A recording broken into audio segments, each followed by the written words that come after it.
आज हम आपको मिलवाएंगे व्यूअर्स एक ऐसे ही multi talented theatre actor and director और साथ ही TV and film artist Yogendra Tikku ji से।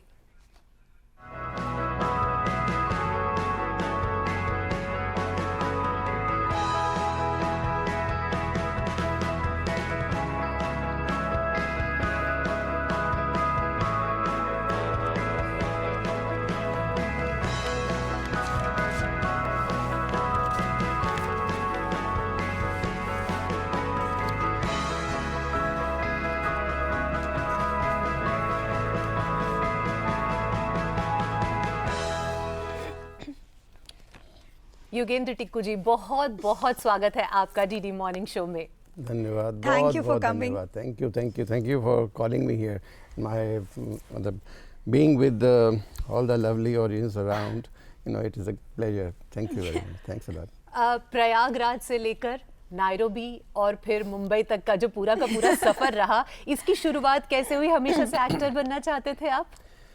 एक्टर तो मैं बनना चाहता था, बचपन में तो पता नहीं होता है कि क्या करना है, बट एक्टिंग का शौक था। मैं मतलब सिंस माई वेरी चाइल्डहुड, मतलब नर्सरी से केजी से मैं I was always active on theatre. मतलब शायद मैं वो फ्री था, मुझे स्टेज फियर नहीं था नहीं। जैसे मुझे मेरी मम्मी जब फर्स्ट टाइम स्कूल छोड़ने गई तो उन्होंने कहा कि प्रिंसिपल ने कहा आप जाइए, तो वो कहती हैं कि नहीं, जब तक इसका मन लग जाएगा, यूजुअली बच्चों को कहते हैं ना, छोटा सा था मैं, जब इसका मन लग जाएगा तो हम चले जाएंगे। तो मैं उनकी तरफ देख के बोला मेरा मन लग गया, आप जाओ। तो I was always an outgoing person, तो हमेशा से एक्टिंग करता था। और फिर बाद में जब थोड़ा बड़ा हुआ, फिर जब और चीज़ों में किया, रेडियो में जुड़ा हुआ या और थिएटर करना शुरू किया, फिर मन में था कि एक्टर बनना है। बट वो हमारे घर वाले, पता ही है उस ज़माने में, वो इंजीनियर बन जाओ, डॉक्टर बन जाओ, तो फिर उन्होंने, आज भी सर वही ज़माना है। पता नहीं, आज फिर भी मैं कहूँगा कि आज फिर भी पेरेंट्स जो हैं वो समझते हैं बच्चों की नीड्स क्या है और उस हिसाब से उनको करते हैं। आजकल काउंसलिंग इतनी बढ़ गई है कि अच्छे प्रोफेशनल काउंसलर से जो बता देते हैं कि ये आपका फोटे है, यहाँ जाइए, ये करिए।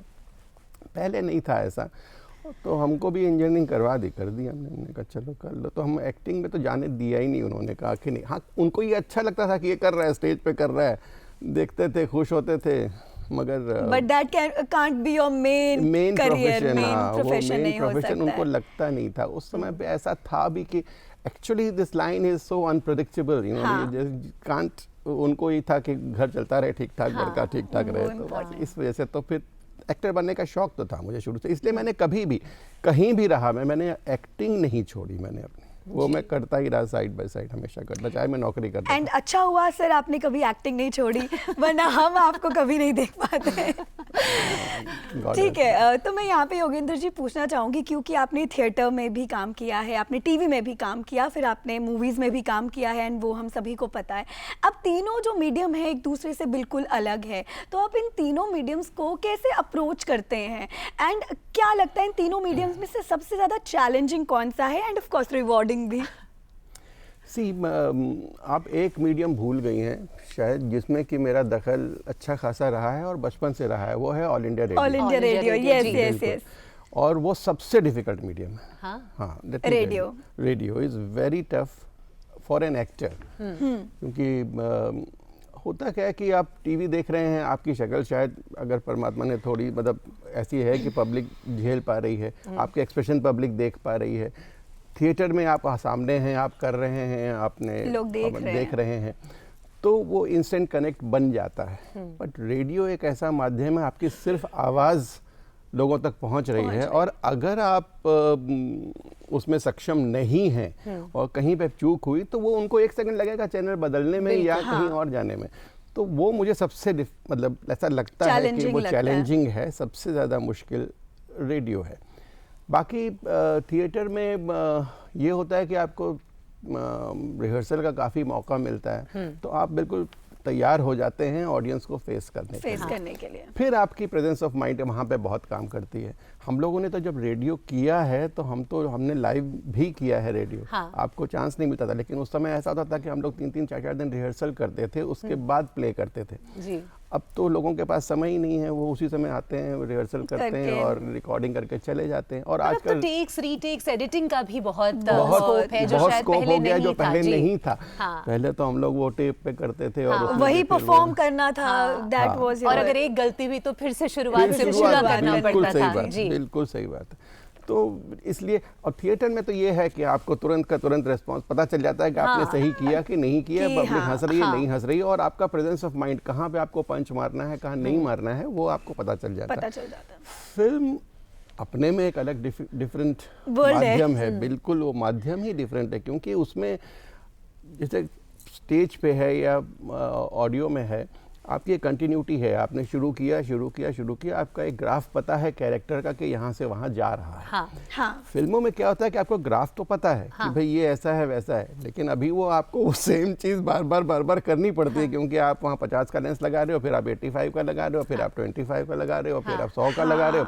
तो वो हर बार आपको सेम इमोशन निकालना और सेम इंटेंसिटी से निकालना वो बहुत डिफिकल्ट हो जाता है। प्लस एंड का सीन वो शायद आपसे पहले करवा लें, फिर शुरुआत का सीन आपको पता, तो आपको पूरा कैरेक्टर ग्राफ, उसके पहले की स्टोरी क्या थी, उसके बाद की स्टोरी क्या थी, वो सब दिमाग में रखना पड़ता है। तो you have to be a thinking actor to perform, but that is very important. आपको सोचना पड़ेगा कंटिन्यूअसली कि ओके ये ऐसा है, ये वैसा, इसके पहले ये था, इसके बाद ये दिस इज वो डॉट्स कनेक्ट करके रखने हैं। बिल्कुल करेक्ट, बिल्कुल सही बात है। अब मैं आपको बताऊं एक किस्सा नीरजा में। हाँ। नीरजा में वो सोनम जी की कॉफिन वो आता है उनका, उसमें से वो निकलती हैं। अब हम रो रहे हैं, पता है कि रोना है हमको। हमको ये नहीं पता था कि वो उसके अंदर हैं। ये तो डायरेक्टर का कमाल था। उन्होंने कॉफिन लाया, हमको लगा था कॉफिन है, हमको एक्टिंग करनी है कि अच्छा। ऐसे रो रहे हैं, और सडनली वो कॉफिन खुला और उसमें वो निकल आई।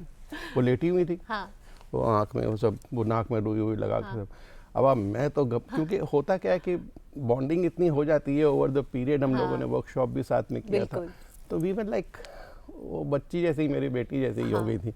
तो हम लोग अपना साथ में रहते थे, उसको उस स्टेट में देख के आई स्टार्टेड क्राइंग। नेचुरली बहुत रोया मैं। अब ठीक है, हो गया। यूजुअली हमारे जो डायरेक्टर थे मिस्टर माधवानी, वो बहुत संभाल के, मतलब 2-2 3-3 कैमरे होते थे तो संभाल जाता था, लेकिन अब उसमें उनको क्लोजअप भी लेना है। अब फिर से कैसे रोंग में उतरा। तो ये चीज़ें डिफिकल्ट हो जाती हैं वहाँ पे। और मैं तो इतना रोया कि वो सोनम जी खुद ही उठ के आई और कहती हैं भाई पानी पी लो। मैं जिंदा हूँ। तो ऐसा हो जाता है, मतलब these are fun things and these are difficult things as well. यही सब चीज़ें दिमाग में रखनी पड़ती हैं। Very challenging. जी, अगर क्वीन की बात करें तो उसमें भी आपका किरदार बहुत ही खट्टा मीठा सा किरदार है, जहाँ कहीं पर फंसाते भी हैं, रुलाते भी हैं। कंगना जी के साथ काम करने का कैसा आपका एक्सपीरियंस रहा? Is she a tough actor to work with? नहीं, टफ एक्टर तो नहीं है। She is a very bally actor. मतलब ठीक है, बात उतनी नहीं होती थी सेट पे, लेकिन professional, she is the thorough professional, there is no doubt about it. और मुझे क्या चाहिए, वो प्रोफेशनलिज्म चाहिए। तो आप गिव एंड टेक का माध्यम है ये, तो रिएक्शन एंड उसका रिएक्शन।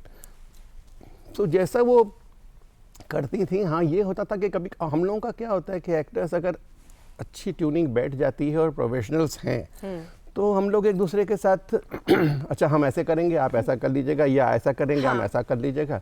उसमें फिर हम लोग आपस में गिव एंड टेक हमारा हो जाता था। And she is a very understanding actor. उनको पता है कि ये अगर ऐसे करेंगे तो हम ऐसा करेंगे, अच्छा, या हमको भी पता है कि अगर वो ऐसे करेंगे तो हम, तो उस हिसाब से हमको काम करके उनके साथ बहुत अच्छा लगा। मतलब she is definitely a very good talented actress, there is no doubt about it. बाकी वो कैरेक्टर इतना फन था कि उसमें कुछ सीन्स थे जो मस्ती वाले थे और कुछ सीन्स थे, और वो मस्ती निकल भी गई, कुछ चीज़ें मेरे मुंह से एक्सटेम्पोर निकल गई।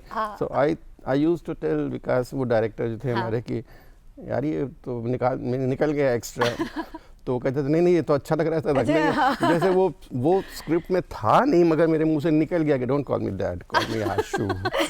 पंच लाइन मैं तो कभी नहीं भूल पाती, that video call and that the entire scene, that video. It's one of the highlights of the movie truly. Yes. आज भी लोग याद रखते And हैं। it is very natural because it happens हाँ, in real मतलब, life. हाँ, मैं उसको अवॉइड कर रहा हूँ, देखना भी नहीं चाहता।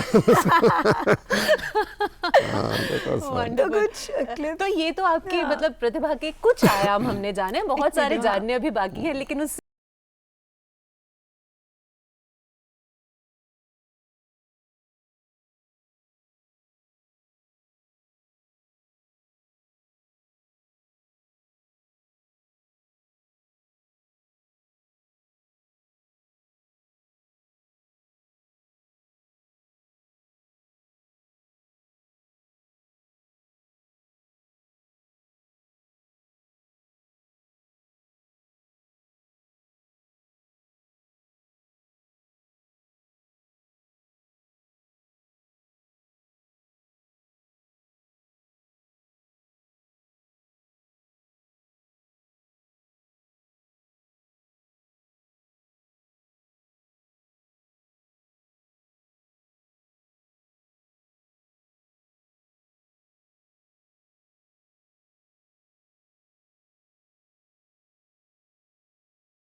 Now we can definitely say आप वो लाइन बिल्कुल शूट कर दी, don't call me dad, call me Ashu. मैं तो पहचान ही नहीं पाई थी, मुझे तो ऐसा लगा पहली Don't बार call- जब मैंने देखा था कि राज किरण जी गा रहे हैं। आप इतने अलग लग रहे हैं इसमें। और देखिए एक सीक्रेट हमने रिवील किया ना दर्शकों को कि आप गाते भी हैं। हाँ, गाता था, जो हाँ, हमने अब- मिस कर दिया था शुरू में।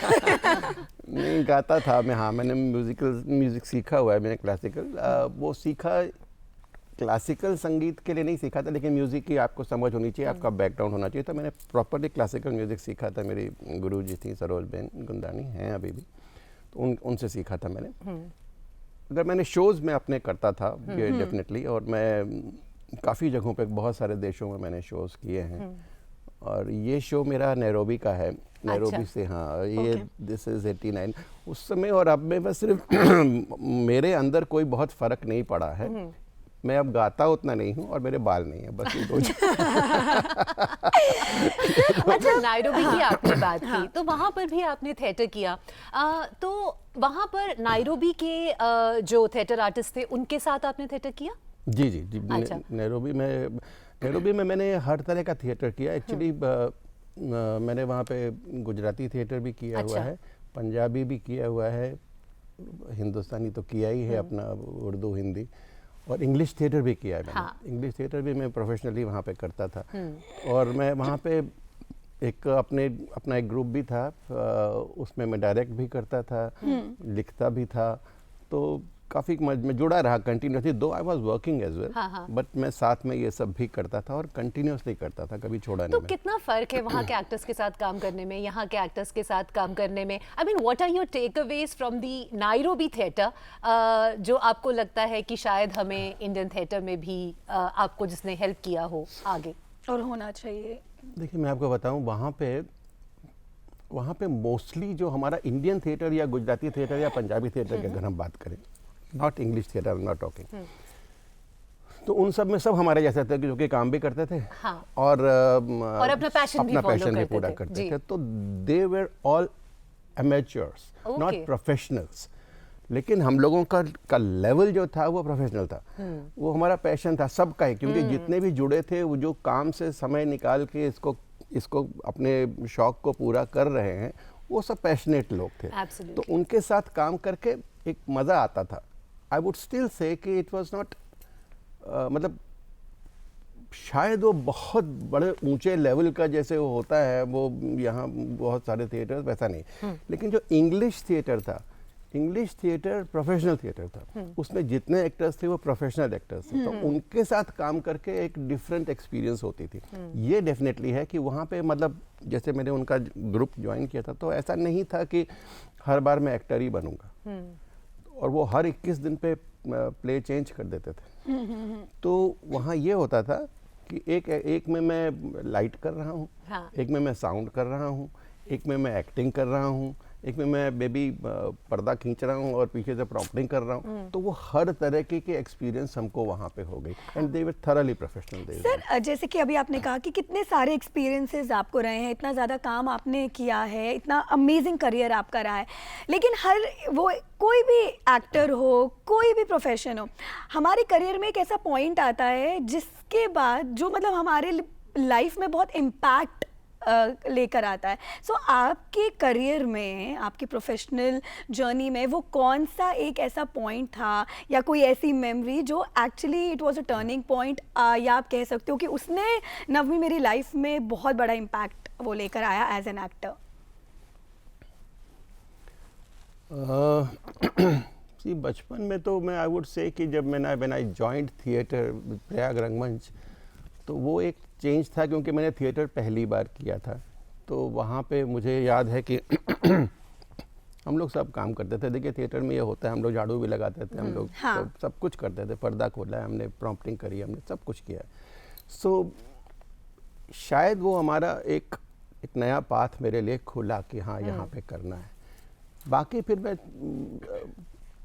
नैरोबी में जब मैं गया तो मुझे एक्टिंग में कोई दिक्कत नहीं हुई क्योंकि I had already done so much work in India. तो वहाँ पे तो वो चाहते ही थे और धीरे धीरे जुड़ गया और मैं वहाँ पे शो के लिए ही गया था। When I went to Nairobi I went with a musical show only. Okay. फिर वहीं पे मुझे जॉब मिल गई because of my educational this thing.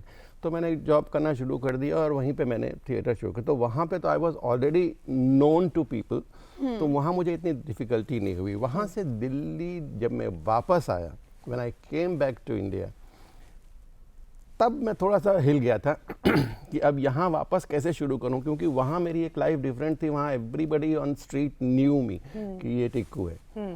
यहाँ आके मुझे थोड़ा सा वो लगता था कि how will I restart again, क्योंकि all the links had broken here ना। And India is such a vast place yes. कि यहाँ पे वापस फिर से अपने आप को एस्टेब्लिश करना वाज अ डिफिकल्ट थिंग। सो वो एक मेरे लिए टर्निंग पॉइंट डेफिनेटली था। बट थैंकफुली मेरे एक मित्र हैं यहाँ पे, उन्होंने वो एनएसडी के ही पास आउट है, मैं सबसे पहले उनके पास गया, वो भी प्रयागराज के ही हैं, अमिताभ। तो मैं उनसे मिला और उन्होंने मुझे एक थिएटर ग्रुप का नाम बताया कि आप वो लोग करते रहते हैं थिएटर। बस मैं वहाँ पहुँचा, उनके यहाँ थिएटर, मैंने उनको ऐसे बोला कि ऐसे ऐसे मैं आया हूँ वहाँ से, ऐसे ऐसे करता हूँ। उन्होंने मुझसे कहा, जो लेडी थी, जो डायरेक्टर थी, उन्होंने कहा कि आप ये सीन पढ़ के दिखाइए। हमने कर दिया। तो वो she was going to start the play Omar Khayyam. Okay. तो शीला भाटिया जी उनका नाम था, दिल्ली आर्ट थिएटर की। तो उन्होंने कहा कि ठीक है आप ये करिए प्ले। हम रीडिंग कर रहे थे, मुझे बॉम्बे जाना था एक शो के लिए। तो उन्होंने मुझसे कहा कि क्या करना चाहते हो आप। मैंने कहा बता देंगे कौन सा रोल मैं कर रहा हूँ, तो मैं उसको पढ़ते हुए जाऊँगा और उसको पढ़ते हुए आऊँगा। नहीं तो you are doing Omar Khayyam.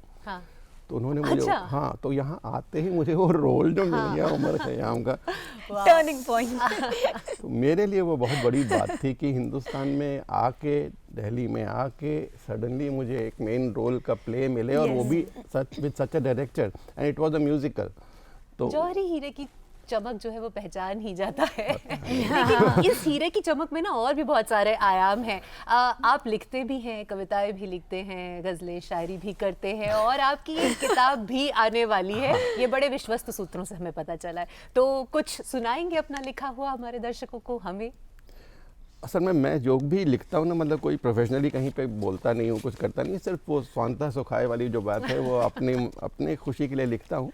पर हाँ ये ज़रूर है कि हाँ एक किताब मेरी अंडर पब्लिशिंग है। जो भी मेरे थोड़े बहुत थे इधर उधर बिखरे हुए, उनको मैं एक पुस्तक के रूप में प्रकाशित करने वाला हूँ जल्दी ही। आज की एक मौजू पे, मतलब कि जो हालात हैं आज के, उसके ऊपर दो चार लाइनें सुना देता हूँ। मेरी एक गज़ल की लाइनें हैं।